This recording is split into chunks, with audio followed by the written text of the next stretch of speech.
Live from downtown Detroit, home of WDIV and Click on Detroit, Local 4 News at 6 starts now. The Local 4 defenders are tracking truck traffic. A man is so fed up with semis driving through his Oakland County neighborhood, he made a documentary about it. Grant. A bill that's being called the legacy of one Metro Detroit family to end drunk driving clears a major hurdle in the U.S. House. Coming up, the next steps of what happened this week. But we begin with your 4th of July forecast, and after days and days of rain, boy, we are getting a break just in time. We want to start things off with Andrew tonight. Yeah, if you're staying in town and grilling out or headed out on the water, you're in for some good weather, right, Andrew? Exactly right, Kimberly and Jason. Just mesmerized by that photo there of the blue skies and also the puffy clouds that are overhead. Absolutely gorgeous, and it feels great out there. Even with temperatures that are below average, still 70s, we'll take that. 77 over at Metro Airport, that's the warm spot. 74 for our friends and neighbors over in Ann Arbor. Hello, Pontiac, you've got 72 at this hour. 71 to 72 across I-69 from Lapeer over to Port Huron. Looking wonderful from this vantage point as well. You got boaters out there on the water. Don't forget, no drinking and boating. Make sure you have life jackets for everybody. Make sure you tell folks on shore when you plan to return home. 77 right now over at Metro Airport. A little breezy out there, but the winds have died down to around 10 miles per hour. Look how much hotter it is to our west. 80s over in Minneapolis. Duluth is at 84. You know those higher temperatures are coming here before the end of the holiday weekend, right? Well, let's talk about this evening first, because it remains breezy as we go through this evening over the next hour or two, and simply delightful even as it gets cooler with temperatures in the 60s by 10 or 11 o'clock later this evening. We'll talk more about your Saturday forecast. It gets a little warmer, but then it gets a lot hotter by 4th of July. That and your 7-day forecast in minutes. All right, Andrew, sounds good. Frustration over flooding in Dearborn leads to a protest today. People gathered near police headquarters demanding an investigation and compensation for damage to homes and businesses. Priya Mann is live tonight. And Priya, these people feel there's been a lack of accountability from city leaders, and you can't much blame them. Yeah, that's right. And they feel like their voices have been ignored. The crowd here just started to disperse. For many, this feels like deja vu, the second major flooding event in less than a decade. You know, there were some families here who expressed disappointment there wasn't a larger crowd, but the folks who were here were united in their message. We're not getting the services we deserve. These are some of the things that we'll be addressing today. A week after their homes were flooded again, dozens of Dearborn residents gathered at police headquarters, venting their frustrations and demanding action. It's not just the flood, it's the way the city has responded to it. We need to find out where every penny was allocated to in 2014. Many said their homes flooded back in 2014, and now they want elected officials to explain what, if anything, was done since then. But where's the money? Where's the money? Why you didn't fix all the Dearborn's pipes? Where's the all my family, they work, they pay tax. Where's the tax money? They need to be held accountable. Nobody came out. Our mayor, unfortunately, it's sad to say, we have not seen his face. They've lived in their home near Warren and Schaefer for close to 20 years. A week after the flood, they say their home still smells like mold. Till now, the floors are still filled with water, and it just genuinely, the house just stinks. She says her elderly parents are heartbroken. The basement was destroyed by floodwaters for a second time. My parents, this is a big devastation for them. We lost everything again, worse than we did in 2014. If we refix our homes, or do we need to put for sale signs and move out? Yeah, a lot of families told me that the repairs just aren't worth it. Maybe it's time to consider moving. Now, we did reach out to the mayor's office, didn't hear back. We also reached out to the city council president. We didn't hear back, but we're told that's because she is out helping those who were affected by the flood. Reporting live in Dearborn tonight, I'm Priya Mann, Local 4. Yeah, can understand their frustration. All right, Priya, thanks. The Local 4 defenders have been following the constant truck traffic in Detroit's Pingree Park neighborhood caused by semis headed to and from the Stellantis plant. Now we're hearing from people living in other parts of Metro Detroit about the semis cutting through their side streets. Defender Sean Lay went to Pleasant Ridge, where one man is so fed up he's turned to YouTube. Semi-truck traffic, road rage drivers here in the heart of Pleasant Ridge. One neighbor documented it all. He says he can hear it, smell it, and feel it, and he made a documentary about it. 1920s homes. We get over 40 illegal trucks per day. We hear them, we feel them, we smell them. Tonight, Pleasant Ridge officials confirm what Tom Hendrickson is feeling, shaking his home on Woodward Heights Boulevard. 40 to 60 trucks a day, 3,000 cars a day. Hendrickson produced a documentary about how this Pleasant Ridge Boulevard became a cut-through for semis and drivers after 9 and 10 mile roads slimmed down. We're just so sick of it, and we don't know what to do, basically.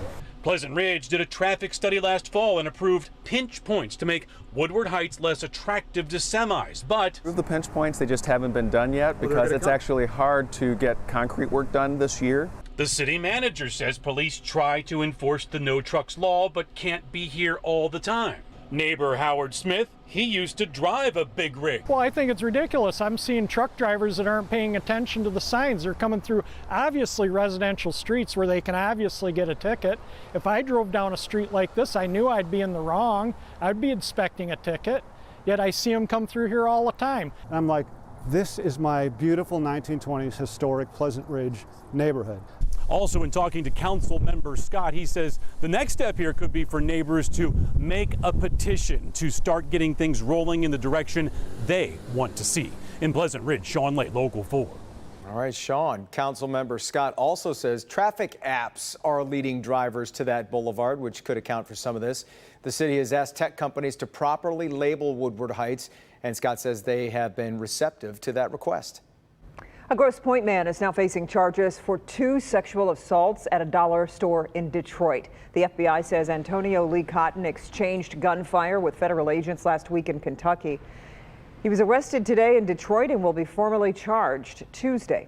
Back in November, police say Cotton robbed 2 women at gunpoint and sexually assaulted them on the city's east side. He's charged with torture, kidnapping, armed robbery, and criminal sexual conduct. A plan to crack down on drunk driving is advancing in Congress, and it was sparked by the tragic death of a Metro Detroit family of 5. Issam Abbas, his wife Rima, and their 3 children were on their way home to Northville from a family vacation in 2019 when they were hit and killed by a wrong-way drunk driver. Ever since, Rima's sister has been working to make sure this doesn't happen to another family. Grant Herms spoke to her today about the bill that could mean big changes in all cars. Grant? This isn't the first hurdle for this bill, but it's certainly the biggest, passing a bitterly divided U.S. House. It's also one step closer to becoming law and one step closer to honoring the memories of the Abbas family. A major milestone for the bill honoring the lives of the Abbas family. Known as the HALT Act, it passed the U.S. House with bipartisan support. I'm very pleased that we were able to get it through this bill, that included in the bill that passed yesterday in the House. I know Senator Lujan's committed in the Senate, and I actually think this has a good chance of becoming law. The bill would mandate ways to detect drunk drivers in cars, some using technology that already exists in cars, like changes in speed or lane, or using more advanced systems that can detect alcohol on the breath or in the blood through infrared sensors. It's still really emotional. For Raina Abbas Taylor, who has become the face and voice for her family and families of hundreds of others, she says the bill's passage has brought her hard work into stark relief. It's surreal, but there is just this, there's a feeling of peace that comes with it, and that they've left this as part of their legacy, and it's pretty cool. The bill has a sister bill in the Senate known as the RIDE Act that just passed out of committee and also has bipartisan support. The hope is that this bill could reach the president's desk by the earliest at Labor Day, but more likely by the end of the year, meaning the end of a long journey with a lasting legacy. We say this all the time, like future victims or potential victims will never know the work that went into lives saved. Abbas also pointed to a new study out that said drunk driving fatal crashes went up last year, even though people were driving less, which means just how serious of a problem this is. She also had a message for those traveling to celebrate this weekend. Be safe, be smart, don't drink and drive. The consequences are just too great. Back to you. They really are. Okay, Grant, thanks.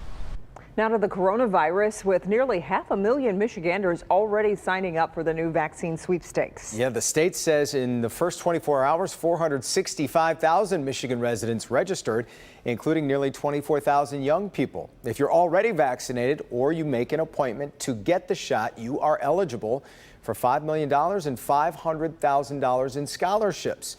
Meantime, the state reporting 101 new virus cases and 0 additional deaths over the past 24 hours. We've also learned the state will now only be updating its COVID-19 data on Tuesdays and Fridays going forward. The massive project to rebuild a stretch of I-275 kicks off next week. The project to rebuild 24 miles of 275 begins Tuesday morning, with construction lasting until late in the fall. The 4-year project will span 6 phases. Starting Tuesday, the freeway will only have 1 lane open in each direction between I-94 and South Huron Road. Ramp closures begin Wednesday, including the northbound 275 ramp to Eureka. Drivers will still have access to the airport on eastbound I-94 by exiting Merriman Road. Still to come on this Friday, they are the local beaches you're going to want to avoid this holiday weekend. What's closed and why coming up. But first, new information about our pets and whether they can catch COVID from humans. And before we go to break, here's a live look from Sky 4 at the situation on I-75 in Auburn Hills. Not too busy out there right now, but 1.5 million people in Michigan are expected to travel at least 50 miles from their home this weekend. MDOT has put 63% of construction projects across the state on hold until Tuesday morning in anticipation of the higher traffic. Stay with us, folks. We'll be right back.